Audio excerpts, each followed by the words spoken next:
Chapter 3 will be about aging and the elderly. Today we will define old age, the graying of America, describe some of the changes that the elderly experience, and then connect the three theories. Gerontology is a discipline within sociology that seeks to understand the aging process and challenges that are encountered with the elderly. One of the challenges that the elderly face is the cultural belief system in the United States that youth is actually so associated with being healthy, with beauty, and with sexuality. In the United States, we are a youth-oriented society. Some of the phases of aging include old age, which is defined by culture and biology. So biology basically is the understanding that there are certain physical changes that happen for the elderly. Cultural experiences of being older or elderly are very important in society to society, and we will be talking about these in the other slides. Throughout its history, the United States has been a youth-oriented society. However, for the first time in its history, the elderly are actually increasing in number as the baby boomers are reaching these ages. And women are actually expected to live longer than men, and so that will create challenges, especially when it comes to economics. So females may need to plan for their old age without a spouse who may have resources for them. So that is important for women to be able to plan for the future. Now, for the first time in their history, the baby boomers, of course, are coming into what's called old age. These are the baby boomers actually were born between 1946 and 1964, and they're redefining what it means to be old. Prior to this group, the elderly were usually considered people who would stay in nursing homes or stay with their families, and you wouldn't necessarily hear about them. But as these numbers are getting larger, we're starting to see now that products are being targeted for the elderly. We're seeing even films where the elderly are being included, whereas before they were out of sight. Now they're changing, this group is changing what it means to be older. Elderly care is an emerging issue in the United States. As I mentioned, that we have a population that is now elderly, they're living longer, and the numbers are increasing. And now, how one experiences being older or an old elderly person depends on culture. For low-income nations, the elderly are seen as highly honored family members. They're respected because they are individuals that are seen as people who bring knowledge, who may even bring wealth. And so taking care of the elderly is considered a family responsibility, and it's considered an honor. We live in a high income nation where the elderly are expected to take care of themselves.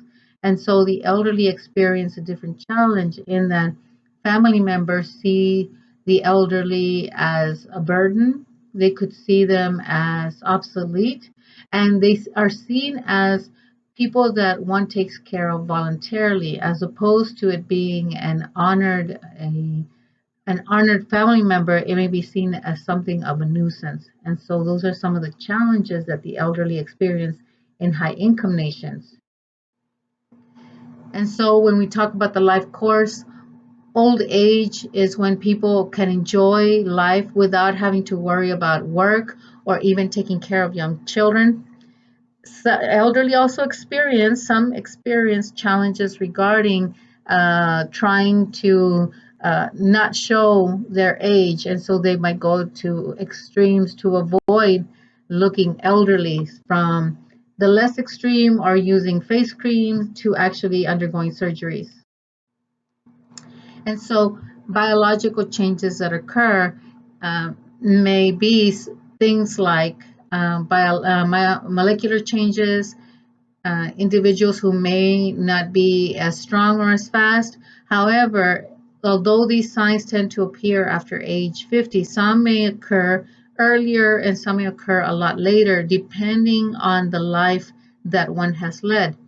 And so environmental factors are very important because, for example, let's say that I always drank sugary drinks and I always had uh, beef and starches. So I never like to eat water or um, eat vegetables, fruits, grains.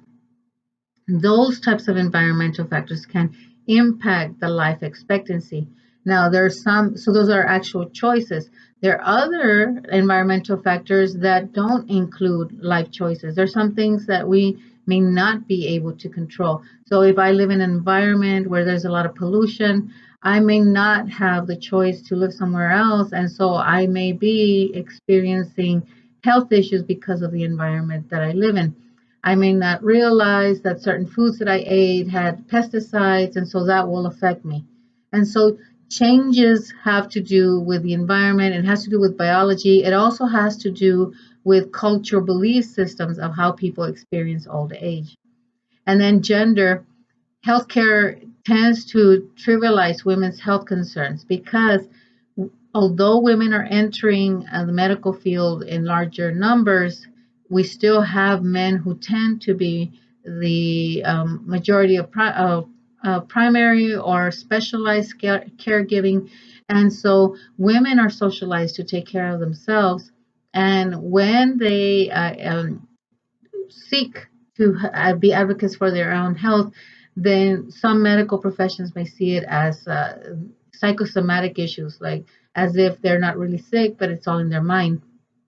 It's also gender specific in that males are socialized to be assertive and self sustaining. And so they may not go and see a doctor because they've been taught that they have to be able to take care of themselves. Some social and psychological changes that occur is the ability to be able to retire. And retirement basically means that you no longer have to work, and it usually involves the ability to stop working at a certain age. However, a challenge for younger generations is that it used to be that people could retire at 65, and then it was increased to 67, and now there are talks about it increasing to 70, and who knows, they may get even higher. And so it's important to understand that there are consequences to policies and consequences that directly affect us. Some people look forward to retirement, and when that happens, it can be a rewarding experience where people can decide they're going to follow hobbies or they're going to spend time with family or they're going to spend time with friends. And so when people see it as something that is a rewarding experience, then it can be a great time for them. Other individuals may actually experience fear because they may see it as their job is so integrated into their being that they may see it as fearful. And so for those individuals, I've heard expressions that, if they retire, they are going to die. And so it depends on how individuals prepare for this next phase in their life. Another change is to embrace integrity over despair. Human beings are fallible. Human beings make mistakes. And so, if the elderly can confront the mistakes that they made and ask forgiveness for the mistakes that they made, that can help them to live a life full of potential and perhaps happiness. If individuals come to terms with the choices that they made that may have affected their family and their health, then it can help them to have remaining years that are happier. So, for example, if I'm a parent and I choose my career over my children, it may have affected my relationship with my children. And so it's important to then be able to talk to my children, maybe say I'm sorry. If the opposite was true, where I chose my children over my career, it may be that I was able to spend so much time with my children and they enjoyed it, but I may not have gotten the raises or the promotions, and so I did not have the resources that I could have had if I had chosen my career. And so everything is a risk. Every choice involves then an effect. Aging and sexuality. The sexual self continues after age 65. Some people that are younger may think that elderly people are no longer capable of having these types of emotions. However, research suggests that one out of every five new cases of AIDS occurs in adults because they might not be honest about themselves. So, if an elderly couple assumes responsibility for their health and maybe shares medical information, they're able to then continue their sexual self in a safe manner. Also, sexuality is gender specific because for the very first time, women don't have to worry about pregnancies. So, women can experience a level of freedom that they hadn't experienced before. However, if as a parent I told my children that they couldn't engage in certain types of behaviors, children may come back and remind us about some of the values that we taught them. And so we come to death and dying. And the process of death and dying is also culturally based. In some cultures, death is seen as a natural conclusion to one's life. Death is seen as a friend. In our culture, though, we are biased against death, and so we see it as a frightening prospect. We see it as something that needs to be conquered, or we see it as an enemy, and that can have an impact for individuals or for the elderly as they experience their mortality. Dying with dignity then is emblematic of how we tend to separate ourselves from death. And so in our culture, if we see a loved one who maybe is in a lot of pain and they're terminal, we know that they are going to be dying. And instead of assisting them so that they can face death on their own terms, we might say that we want them to experience every last bit of life, even though they may be in a lot of pain. And so our culture tends to have a negative connotation of death. So we come to challenges that the elderly experience, and they tend to experience loss of independence, usually physically, but there's also loss of independence economically. In 2007, because of the Great Recession, when a lot of people were negatively affected. The elderly were also affected. They lost maybe their retirement savings, so a lot of them, many of them may have to continue to work, and so even they, because they may have to work, because they're elderly, they may end up losing independence by maybe having to move in with children or children moved in with them. They experience discrimination, ageism, is when the elderly are seen as inferior and as an expensive burden. So some employers may see an individual who is 60 or 65 and decide that they're not worth hiring, even though they may need to, these individuals may need to work. The other is diminished physical ability, and a big challenge is elderly abuse, which is the intentional abuse and harming of the elderly. And there's different kinds. It can be economic abuse, where the elderly who are maybe receiving Social Security don't receive their whole money, their children might take it. It may be physical abuse, where they are physically hurt. Mental abuse, where they're maybe told that they are a nuisance, or children may get frustrated with them. There's also sexual abuse, medical abuse, where they don't receive the medicine that they need, etc. Functionists say that elderly are a very important part of society because they bring knowledge to the next generation. They bring skills, and the elderly who have more resources are able to adjust better when they are retired or when they are facing life by themselves, because they may be able to decide to follow hobbies, or they may start traveling. So individuals who are more economically stable tend to have a better experience. Conflict theorists say that the elderly experience a challenge with the young because elderly tend to struggle to retain resources, and so there are some who may believe that they receive too much help as opposed to other sectors. And so we've been hearing conversations about how Social Security is struggling, how Medicare is, there's not enough resources for the elderly.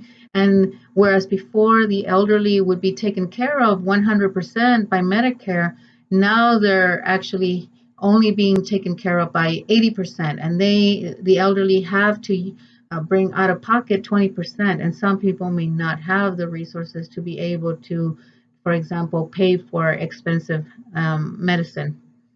And so conflict theorists say that because we are an individualistic society and we believe that youth or being young is better than being older, then the elderly are seen as a burden. They may be seen as obsolete. They may be seen as people who have nothing to contribute, and that's a big challenge for the elderly as they are experiencing the latter years of their life. And so, as difficult as it can be for the elderly, it can be even more difficult for elderly that are African American, Latinos, or Native Americans. They will experience a difference when they're females and when they're poor. So finally, symbolic interaction is they look at the attitudes that are rooted in our culture. So the attitudes that we have towards the elderly, they are given to us by either our parents, our community, through the media. And so it's rooted in our cultural society. And so the elderly can experience greater joy when they have time to interact with people that are their age. However, as the elderly start to leave, then the elderly are maybe being faced with loneliness because they are not able to maybe, or the young may not want to interact with the elderly. And so for some of the challenges is that maybe all of their loved ones have passed on, so their parents, older brothers and sisters, older aunts and uncles, and so they may experience great loneliness at the time when they are coming towards the end of their phase. So the elderly may have to struggle to overcome their own failings, and they can live a happy life when they can turn them into strengths.